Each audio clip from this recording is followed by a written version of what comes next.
Hey, welcome back to the Disney Plus Everyday Challenge, and today we have Diary of a Wimpy Kid, The Long Haul. This is, I believe, the last of the 20th Century Fox live-action Diary of a Wimpy Kid films before Disney bought 20th Century.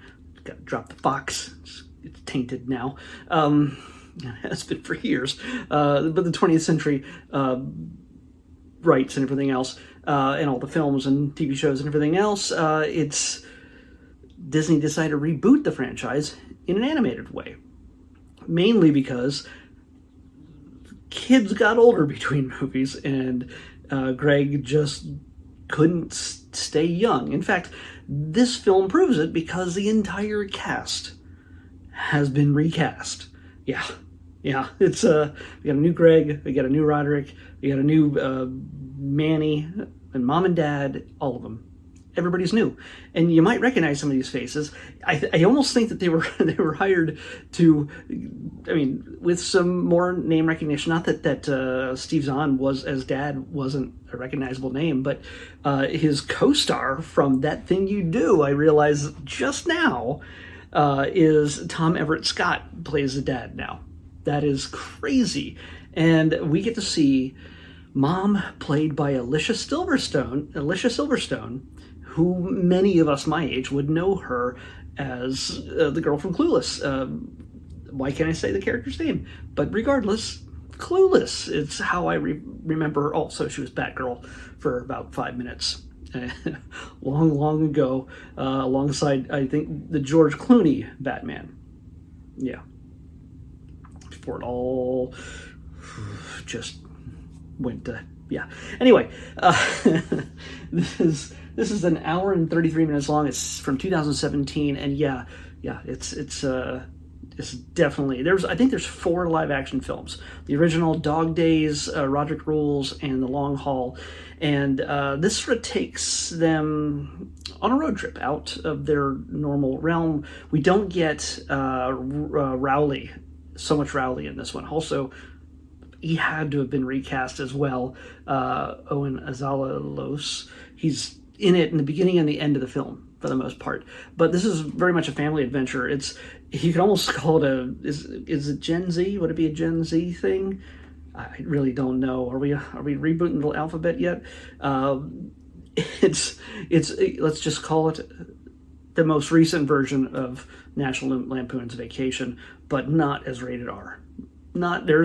There's a lot of really disgusting things happening in this.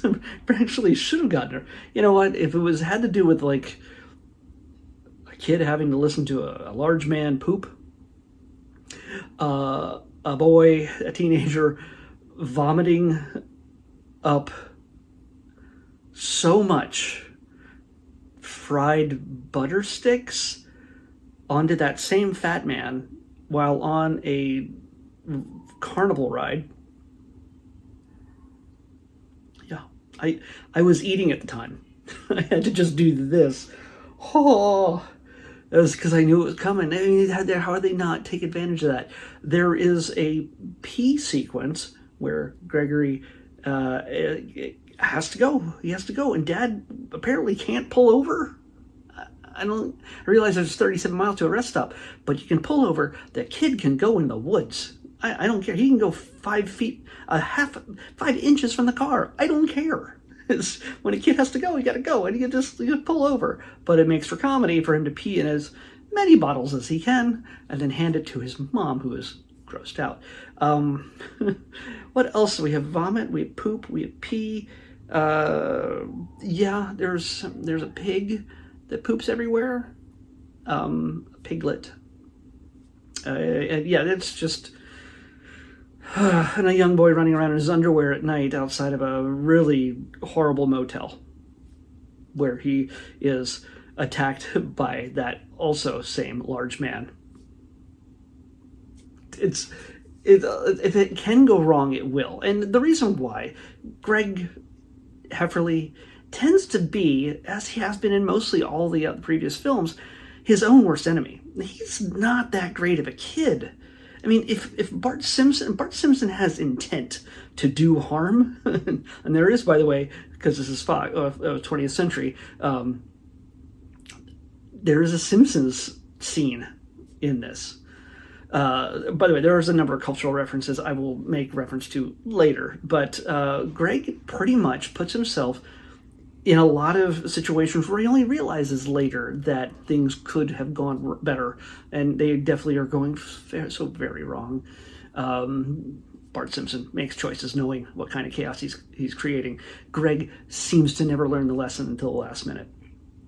And he has a conscience to a degree, but for the most part, as long as nobody calls him on it, as long as he doesn't get caught, he's good with it. It's not exactly, I mean, yeah, it makes for comedy. It makes for, I don't necessarily think he might be a good role model for the kids reading the books that these were based on. And yeah, I'm sure, in the books they have a clearer distinction as to,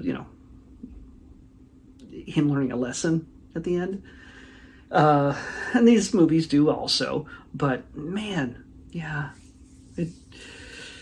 it makes for comedy, and that's what it's all about. It's made to be put into theaters so that kids can go, maybe with their parents, maybe not. I don't think anybody went to see this one. From what I saw, the numbers, they didn't make back what it cost to make the movie, and the movie, relatively speaking, compared to most films these days, was not expensive. So yeah, basically the core premise of this is mom wants to take all the kids, a family road trip to grandma's, Meemaw's birthday. And it requires them to travel at least for 48 hours or something like that. Like, it's like just driving. They stay in a hotel a couple times. Usually horrible choices are made. Horrible conditions are found in these places. Comedy. But yeah, all said and done, it's Greg and his brother Roderick, who, again, the casting for Roderick, it has to be one of the most fun jobs, I think, because he's such a jerk.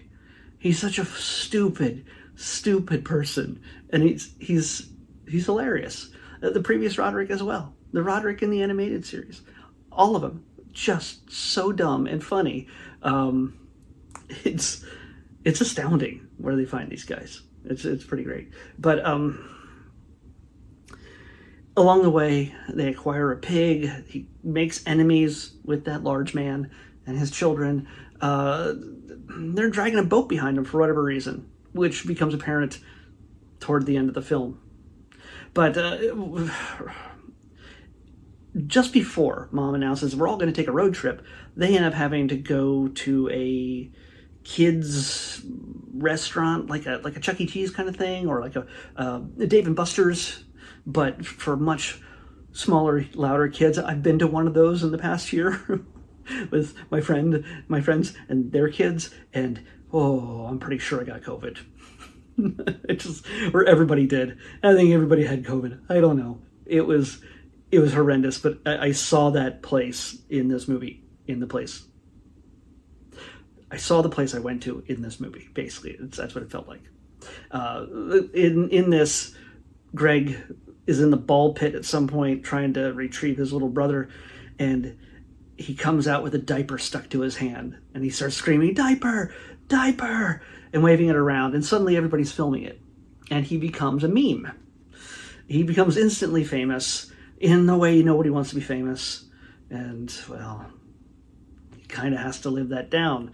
And he's hoping that maybe if he gets this weird invitation from one of his favorite YouTube streamers who says, "Hey, come to this convention in Indianapolis," which happens to be not too far from where they're going for Grandma's birthday party. It's further than he thinks, because he doesn't know how to read a map. He's 12? I don't know.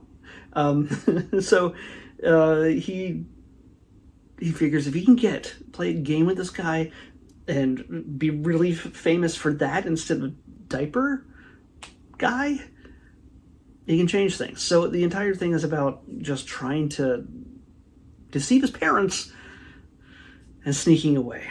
Also, Mom does not want them to use their phones to do anything, so they can communicate with each other and just, bond as a family. She just wants them to bond as a family.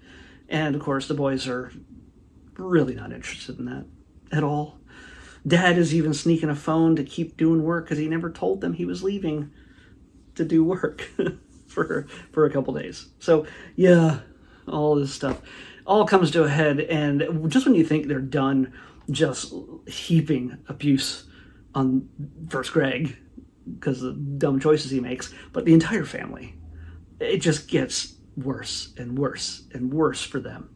And it's like an entire episode of a Nickelodeon TV show where everybody's just getting slimed every minute for 22 minutes straight, except in this case it's an hour and 33 minutes of being dumped on.